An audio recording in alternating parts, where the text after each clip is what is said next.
lost my wife and my son. I'm Rebecca, and I lost my brother and my mom. 2 years ago now, my son passed away. He was 11, he had a brain tumor. The first sign that I know now, but I didn't know then, was it was like he had a lot of saliva. So I took him to the pediatrician, and she sent us to the ER. And that evening we found out that he had a brain tumor. And 2 days later we found out that it was virtually a death sentence. No one survived it yet. From diagnosis to death was 5.5 months. I have a picture of Mom and Joe. My wife had leukemia. She fought very hard. She really did much more than many other people would do. It took me a very long time to ask her to do it for me.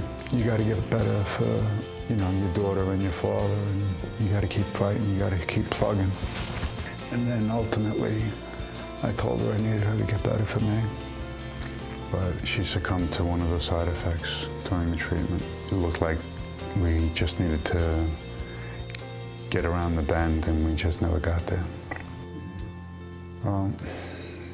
Joseph was a really bright kid, exceptionally bright, if you ask me. And of course, because he's my son, he's the greatest thing since sliced bread, but he was a whiz at math. He would do ridiculous calculations in his head. I asked him what 15 times 37 was, and he'd go, 2,356. Really? And I'd have to get a calculator. Hey, yeah, you're right. And he'd look at me like, I know I'm right, I said it. And then probably the worst thing for me, we were out for lunch one day, and I asked him how much of a tip should I leave if I wanted to give the waiter 18%. And it took him 5 minutes to figure it out. And that was the last time I ever asked him about math.